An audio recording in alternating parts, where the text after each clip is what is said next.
সর্বোপরি আমার কলেজের সহকর্মীবৃন্দ এবং যাদের উদ্দেশ্যে আজকের এই আয়োজন, যাদের কেন্দ্র করে এই প্রচার, আমার প্রিয় প্রাণেরও প্রিয় ছাত্রছাত্রীবৃন্দ। তো থ্যালাসেমিয়া বিষয়টা নিয়ে যে চর্চা, সেটা আমরা কম বেশি সকলেই জানি। তার বিস্তারিত আলোচনা আমাদের অধ্যক্ষ মহাশয়ের মুখ থেকে আমরা অনেকটাই শুনেছি। তো বিষয়টা হচ্ছে যে মানুষের জীবন, স্বাস্থ্য, পরিবেশ অঙ্গাঅঙ্গিভাবে জড়িত, ওতপ্রোতভাবে জড়িত।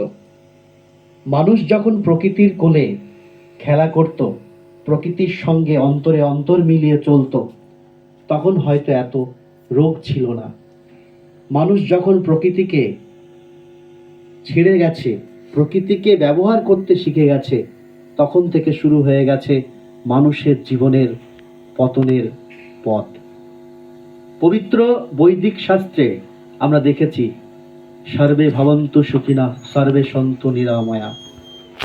সেই বাক্যের মধ্য দিয়েই হয়তো আমাদের বাণী আমাদের মধ্যে দিয়ে গেছেন যে সুস্বাস্থ্য, ভালোভাবে থাকা, ভালো জীবন দর্শন নিয়ে চলা।